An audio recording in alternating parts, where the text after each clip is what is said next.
Will Auburn finally start playing like an upper echelon SEC football program?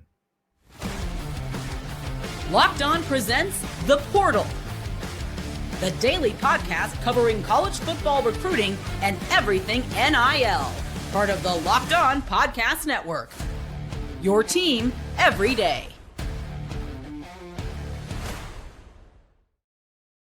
Welcome back into the Portal Podcast, where you get your daily recruiting, NIL, and transfer portal scoop. I am your host, Brian Smith, longtime college football recruiting analyst, and we are going to be going over the Auburn Tigers, breaking down some of the key players they've added to their roster, portal, high school recruiting, to come up with what's going to happen for the Tigers this year, and it's going to be a lot of fun. Today's show is brought to you by our friends over at Gametime. Download the Gametime app, create an account, and use code LOCKEDONCollege for $20 off your first purchase. So again, today is about Auburn. I'm going to look at it from a recruiting perspective, the transfer portal, like Jackson Arnold coming over from Oklahoma, the team they ironically play in Norman this fall.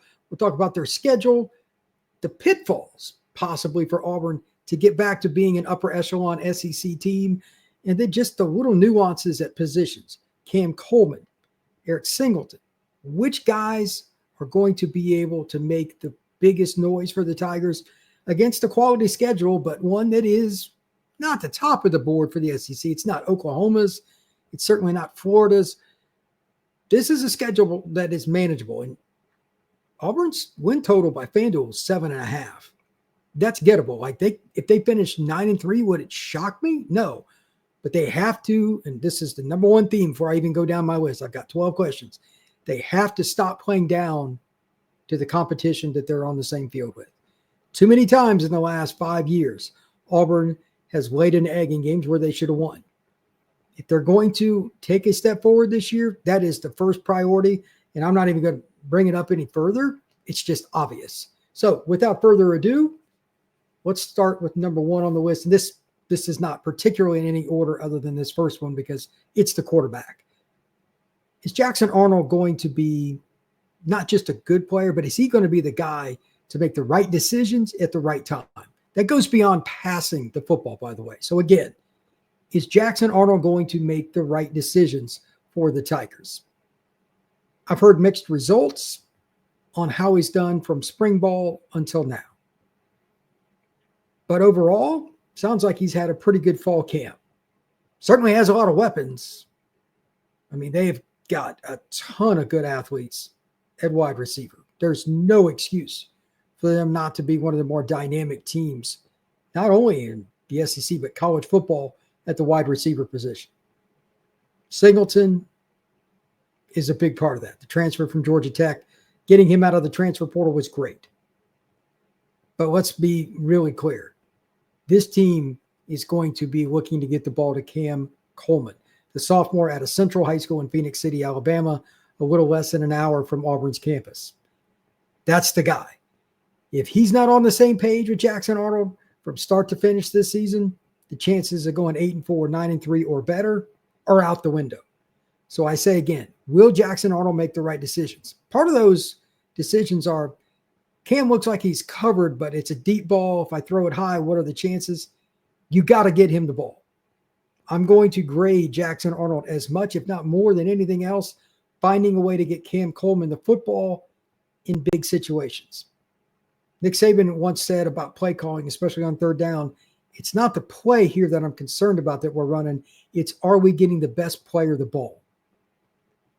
There's a lot of truth in that. And I think a lot of coaches look at it from that perspective. And offensive coordinators can get a little too nifty. So can quarterbacks. Make the right decision, get the best players the ball. And sometimes that will be running the football as well. Just turn around and hand it off. They've got a nice group of running backs at Auburn. Damari Alston is my guess who will start and get the most carries early on, but there's a lot of different players that will get a chance to tote the football. That'll take care of itself. More importantly for Auburn, Arnold just has to make the right decisions, not turn it over, though. Like last couple of years, Peyton Thorne was just really bad at throwing at the absolute worst time, a bad pick, and then sometimes the receivers had the ball bounce up off their hands. Those things have to go away. Number two, how well does the defensive tackle room play? Here's why I bring this up. Southeastern Conference, running the football is a priority. And Auburn's defense was pretty good against the run last year. They gave up about 117 yards a game. That's pretty darn good. But if you're going to be elite, there's two parts to this. You've got to be able to stop the run, and without blitzing, you've got to be able to get home. Everybody knows that Keldric Faulk is a dude. They're going to chip him. They're going to double him. They're going to scheme against him. They're going to do everything they can to make sure if somebody up front for Auburn gets a sack or a pressure, it's not Faulk. Will the defensive tackles, including the depth, be ready to be pass rushers where Auburn only needs to bring in 4 guys to get after the quarterback? If you constantly have to blitz, that's a problem. I'm not saying blitzing is bad, but at some point, Auburn needs to be able to rush 4 and get home. That will be a major factor for whether or not Auburn can surpass that 7.5 win total, possibly get to 9, and at least be, quote unquote, in the conversation for the playoff in early November. We'll see how it goes, but that is a factor that needs to be discussed a lot. And there's no way to know until Auburn plays that first game against Baylor, who's got a really good quarterback in Sawyer Robertson. They'll certainly get that chance. To that point, Keldric Faulk, if the players around him are playing well, including the linebackers, how well does he have a chance to dominate? Because that means fewer double teams. That's a first-round draft pick. He's 6'5", 6'6", 280 pounds. He's a leader. He's a guy that everybody respects in that locker room. But nobody's winning a whole lot of battles against double teams. If they do get a pretty consistent push with the other players up front, does Faulk go off? Is he a guy that's literally in contention for like SEC's best defensive lineman, defensive player of the year, etc.? They need that kind of performance out of him. And I get it. It's a team game. Other guys are going to have to help. But they need even another level from what Faulk played at last year, which is asking a lot. He was really, really good. If they're going to have any chance of being in that conversation going into the Iron Bowl weekend for a chance at the playoff, Faulk has got to be an All-American kind of guy, at least most weeks. Everybody's going to have their down times. But by and large, Keldric Faulk needs to be a dominant player for Auburn. Teammates got to help him out. But when he gets one-on-ones, he's got to win them in those critical 3rd and 8s or goal line, short yardage, stuffing the quarterback, making sure somebody doesn't get to the edge. If you're really surprised by a run and you got to run him down, and you've got to make that tackle where it's a 40-yard gain. Critical plays. Does Keldric Faulk come up with them? I would lean yes, but we'll see how this season goes. Number 4, we went from a veteran in Faulk to this is a guy that I'm super high on for the defense. But Demarcus Riddick is only going to be a sophomore. He played more and more as the 2024 season went along. He's pretty good in coverage, certainly very athletic. An in-state recruit that was highly touted that Auburn won out over a lot of programs for. Riddick's going to get a chance to probably start, and I'd imagine he'll end up 1st or 2nd in total snaps for the linebackers. But is he ready for 1st and 10 football in the SEC? How well does he handle the run gap fits, adjusting other players, setting up the defense, audibles, all the checks? That's the stuff I'm more interested in. Don't get it twisted. Demarcus Riddick is really talented. He may have an NFL career. It's not out of the question by any stretch.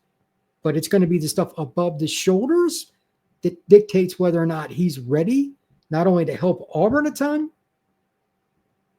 but to help himself a lot. Like if he gets it going this year and gains the trust of the coaches, he could be a 3-and-out guy and help himself. Nothing wrong with that. He has the physical tools to do it. But it starts with the decision-making above the shoulders. And it's just hard playing linebacker in today's game. RPO, playing pass coverage, play action, one-on-ones with running backs. It's a very difficult trait to have for each one of those. It's like you're part linebacker, part defensive linebacker, or defensive lineman, and part DB playing in the box now. It's very, very hard. Riddick is one of the rare athletes that can do it. We'll see what happens with that. When we come back, we'll talk about the secondary, a guy that I think is important to the defense as any other. That is next here on the Portal Podcast. We've all been there, logging on early and waiting forever for concert tickets to go on sale, only to lose your spot and not to get to go to a show that you've been dying to see. That's where Gametime comes into play. It's the ticket app that you can use easily, conveniently to get where you need to go. And To be honest, it makes it getting concert tickets a lot faster and easier than ever, and prices on the app actually go down as ticket times get ready to go to the end, and it's almost time for the concert. Sometimes it's even up to 60% off. If you're also curious about your seat view, this is something that I like, probably my favorite thing about the Gametime app, and I'm not the most patient guy. Click on the event, click on a specific seat that you're interested in checking out, and it will show you the seat view right there on your tablet or phone. Makes it very easy to know what you're getting with Gametime. So take the guesswork out of buying concert tickets and show tickets with Gametime. Download the Gametime app, create an account, and use code LOCKEDONCollege for $20 off your first purchase. Terms apply. Again, create an account and redeem code LOCKEDONCOLLEGE for $20 off. Download the Gametime app today. Last minute tickets, lowest price guaranteed.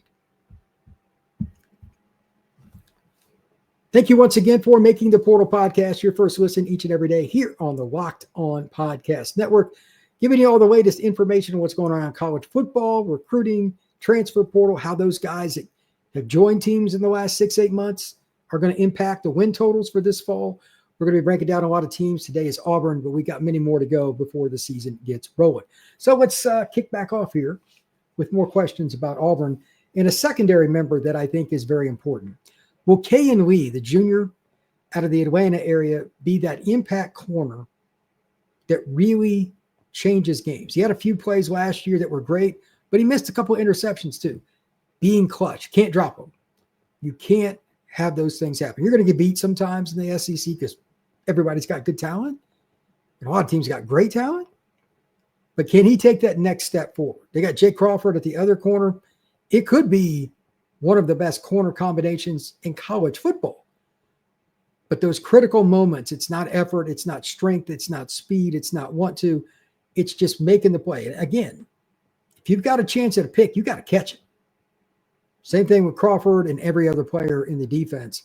I think Auburn secondary is a little underrated. It's got, honestly, a lot of talent and a lot of guys coming back that at least played some reps last year. Maybe the guy that isn't talked about nearly enough is Caleb Harris. May get into him on another day, talking about SEC football overall, but he's going to be one of the safeties. But the biggest thing, they need somebody to take that step. Kayin Lee's the most logical. Maybe it is Crawford. Maybe Jake Crawford as a true sophomore is that guy. But I think Lee needs to take a major step forward, be able to take an opposing team's best player away at least the majority of the time. Again, it's the SEC. Everybody's got talent. You're not going to shut out a number one in the SEC if they've got a viable quarterback. With that being stated, can you win the majority of the battles? That is the question. Number 6, third down offense. Last year, and this doesn't surprise me, this is about what I figured, they converted 41.8% of their third downs. That's 57th in the country. Not exactly dominant. But too many times it was because of a penalty, because of a drop pass, a missed blocking assignment, like they just confused it. They shot themselves in the foot more than it was the opposition. And if you're any member of the offensive coaching staff, and obviously head coach Hugh Freeze, who's an offensive guy, that's got to be maddening. Part of it's on that staff too. I mean, it's not just players that have screwed this up, but they had too many times where the play call didn't work out and it just looked discombobulated from the start. Pass protection maybe, guy runs the wrong route, ball bounces off the receiver's hands. Does Auburn play better on third downs offensively? Like they were just, it was hard to watch at times. They would go through stretches. They didn't look confident at all. There's no reason for that this year with this amount of wide receiver talent. In the running back room is probably a little underrated. Again, I don't know exactly how they're going to use the running back room. Damari Alston is my guess for who will start, but it could be Robinson. Maybe it's somebody else. I don't know. That'll take care of itself, but there are plenty of options. Auburn should be much better as a third down offense. Let's talk about those receivers more specifically. I brought up Cam Coleman a little bit earlier today, but keep in mind, because of his talent, he's a 6'4", 205 guy that nobody's really going to out-jump, outrun, and he's pretty twitchy for his length. Are you going to be able to use the fact that teams are going to double him to your advantage? Some people might look at that as kind of an awkward question because, like, we don't want Cam double, we want to get him the ball. Sure, but that's not how it works. If other teams want to double him, now you've got to use all these other skill guys, tight ends and running backs included in the passing game, to your advantage. So whether it's Malcolm Simmons, whether it's like Sam Turner off the bench, Horatio, I don't know which guy it'll be. But again, it comes back to the very first question that I asked. Jackson Arnold, does he make the right decisions? Does he get the team in the right plays? Even if Cam is doubled, if he's doing that, there's enough talent around that sometimes when Cam's doubled, you'll be okay. And when he is not doubled, is he making critical plays? I would be shocked. Out of all the questions that I asked today, the one that I'm least concerned about is Cam Coleman being an impact player. He's going to create havoc in defensive secondaries. He'll create havoc on a bubble screen. Aren't many 6'4" guys that can go run like he can. Watch out for him. To the benefit of Cam being doubled sometimes is the next question. And that is Singleton, the transfer from Georgia Tech. How's he going to be used? Is it just primarily, I'm honestly not sure about this. Please comment below if you have thoughts on it. Is it primarily just going to be throwing in the ball screens? Or is he going to be a part of the running game, meaning jet sweeps, put him in the backfield? Or are they going to be really, really creative with him, put him in motion, like orbit motion, where he goes around the running back and comes back, or does, goes one direction and cuts back to try to lose the wide receiver? Those kinds of plays can put you in a situation where it's difficult for the defense to get out in front of him, and he's so elusive. Singleton's a nightmare when the opposing team doesn't know where he's going to get the ball. If Auburn is truly adaptive in how they get him the football, you could argue that he'll have a bigger output than Cam Coleman and maybe a bigger impact than Coleman on the win-loss record. It's possible. If I had to pick, I would take Coleman because he's such a rare body type. But Singleton was coveted by schools from coast to coast, and there's a reason for it. He earned it. He was one of the most dominant players at the wide receiver position in all of college football last year, and it should be pretty exciting to see him. So, again, I hope they get him the ball in jet sweeps, screens, a host of variety, and just short pass. Put him in a bunch formation to let somebody get their hands on him, a little quick slant, out route, something like that. Let his magic take place after he gets the ball. Singleton's God-given ability will be a lot of fun to watch. And unless you're a DB and you're the one trying to tackle him. So we'll see. When we come back, we're going to finish up the show, including discussing the schedule.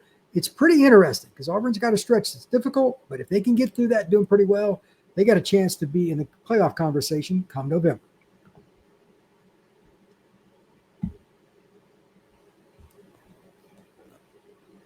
Auburn's football team is one of the more interesting ones in college football this year, definitely in the SEC. And continuing on with the question, I have a very simple one. And it's open-ended to me because I don't think you got to have a dominant player. But the question is, Auburn's running back room is ... question mark. What will it be this year? For me, I think it will be open-ended. They will have different guys for different weeks, different players for different tasks. Either situation, I'm cool with it. Auburn should be one of the more exciting teams to watch in college football, just my opinion. Again, Cam Coleman's a rare player. And you got Singleton, you got Malcolm Simmons. You've got a lot of really juiced up athletes that can go and get it. If Jackson Arnold's even above average, they should throw for 3,000 yards. But that running back room still got to open up to passing lanes. Because if they're not playing at a high level, including pass protection, by the way, that is vital, then teams are just going to play shell defense and kind of tilt their coverage towards Singleton and especially Cam Coleman, and you'll at least mitigate some of Auburn's big play capability. The running back room is important. So I say again, Auburn's running back room is ... question mark. What do you think? Please comment down below. Next, managing close games. This is probably the one that I hear the most angst. By far, from Auburn fans online, locally. I live in Auburn, and I've never followed the program closely. I'm not an Auburn fan, but I know the people here are passionate. They were not happy with the play calling. They were not happy with how the team was managed last year. So open-endedly, I can tell you, I don't care if you're at the local watering hole, you're in Walmart, you're anywhere else, there's a chance you're going to hear about Auburn not living up to expectations the last couple of seasons. Pretty hard to argue. So my first question within this, do you think this is more of a coaching problem or more of a player problem, or is it just truly a little of both or 50-50? Secondarily, do you think with the increased level of talent, and it's went way up since Hugh Freeze arrived on the Plains, do you think this will kind of go away just naturally, at least for the most part, because they've assembled just an incredible amount of talent in a short amount of time where they can be competitive with any team that they play? I'm a little bit in between, but if I had to pick just one or the other, I think it'll kind of go away because, like, can't teach Cam Coleman, can't teach Keldric Faulk, you can't teach Eric Singleton, you can't teach all these players. And then you got the guys that are the holdovers. You know, you got Demarcus Riddick and some of these guys, but you got holdovers like Damari Olsen could have transferred, and he did. You got Connor Lew at center. He's going to be an NFL player. I wouldn't be surprised if he's going to be, after this year, an early entry to the National Football League. Kayin Lee. All these different players have been through it. It's probably time that they're not just good, but really good. If Auburn doesn't do it this year, when would it be? So are they going to manage the situation well? And that's player and coach. It's not one or the other. It's both. Or are they going to fall into that trap again and really mess up in critical situations? Number 11, offensive line. This is one of my favorite topics to discuss. Will it be one of the Southeastern Conference's best?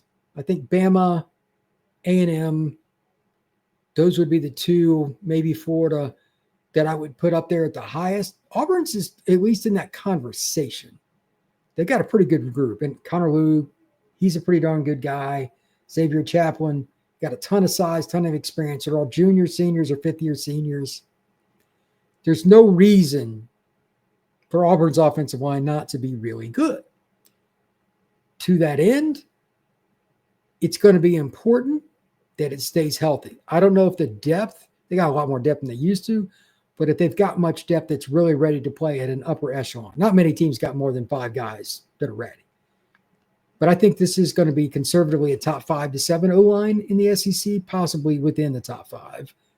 Just depends. But there's plenty of talent there. Now do they gel? We'll see. Adding Xavier Chaplin from the transfer portal from Virginia Tech was clutch. Finally, the schedule. This is the most complex part of it. They open the season at Baylor. I don't think Baylor can cover Auburn. I think they'll score. And as far as just entertaining games go, first weekend, you could argue that the Auburn at Baylor game will be as entertaining just from a visual point of view as any in college football. I think Auburn, is pretty good in the secondary, but they're still going to give up some plays. Baylor's got an NFL receiver. They've got an NFL running back. Got a quarterback who's probably going to play in the NFL too. Can they block Auburn? And can they consistently cover Auburn? When I say consistently, I don't care what they're doing on 3rd and 12 to stop Auburn playing sticks defense if Auburn shoots itself in the foot. It's those play actions off on like 2nd and 4th. They run the ball well on 1st down. It's those opportunities when Cam Coleman is in a one-on-one on a jump ball. I don't think they're going to be able to do it. I like Auburn in that game. September 20th is at Oklahoma. Jackson Arnold's homecoming, if you will. He's from North Texas and originally signed with the Sooners and was actually on Oklahoma's team when they played at Auburn last year. That's wild. September 27th, so this is a tough back-to-back week. You go to Norman, then you come home. Then you go to Texas A&M. That's rough. Like, the scheduling gods did not do Auburn any favors there. They're a week apart. A&M will have a very good defense again. Their secondary is susceptible, though, until otherwise proven. Just as a reminder, Mike Elko brought up at the end of like their bowl game, like, we can't play zone defense? Like, what? Like, he kind of threw his guys under the bus. He was pretty agitated, to put it mildly. We'll see. They got plenty of talent in the secondary. That's not a problem in Aggie land, but they struggled. October 11th is Georgia. I'm just going to ask this question. When is the next time that Auburn either beats Georgia or Bama? You got to beat one of them soon, and like real soon. They're both at home this year. The first chance will be the Bulldogs. They're not going to have a quarterback that's experienced. If you're going to pull the upset, this is the year to do it. You're at home against an inexperienced quarterback.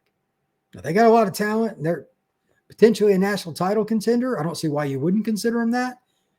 But if Auburn doesn't play that game down to the wire at the very least, it's disappointing. You had a great chance last year when you played at Georgia. This game is a little concerning to me. The week after Georgia, you're probably not going to get the same emotional effort if you're Auburn, just reality, and you play Mizzou. Mizzou is a team that's got a lot of defensive talent. Don't know what's going to happen at quarterback here. Is it Horn? Is it Bo Perbula that transferred from Penn State? I have no idea. But they've got some talent. They've got a really big-time transfer out of Mississippi State that's from the state of Missouri originally that's coming in. They should be pretty good on offense, but again, we need to see. But what kind of effort does Auburn show against Missouri after playing Georgia the week before? The outcome and how it happened against the Dogs will probably impact Auburn quite a bit. And finally, they've got like a 4-game stretch after that. They should win those games. Vanderbilt's on the road, though. They got Kentucky. They play Arkansas on the road. If there are any blemishes there, Auburn's season will not reach its peak. I'm not going to go into that any further. Obviously, they choked against Vanderbilt last year. Can't happen. They choked against Arkansas last year. Can't happen. But then they have the Iron Bowl, and it's in Jordan-Hare. Eventually, like I said with the Georgia game, you got to beat one of these teams. Alabama's got Ty Simpson at quarterback this year. Pretty good player, but he's still unproven. So maybe he isn't even a really good player. I don't know. If you don't beat Alabama this year, when would it be? Their recruiting is elite. They've got a couple of really talented quarterbacks coming up behind him, including a few people's National Player of the Year this past season who just enrolled at quarterback. If Auburn doesn't beat Alabama this year, when would it be? Got to make that happen sooner rather than later. Thank you once again for making the Portal Podcast your first listen each and every day. Going to be talking about more teams like Auburn. There's 7.5 win total. For me, I think they're going to be over. I think they're going to be at 8 wins. I kind of went back and forth on that. But with the talent they have and hearing some good things about Jackson Arnold, I think they're going to win enough games to get over that. We'll see. I need to be talked into 9 wins. I'm not there yet. Maybe you are. But please hit that like, subscribe, and share this podcast. And if you have a chance, please hit the automatic download on Apple. We will see you again soon on the Portal Podcast.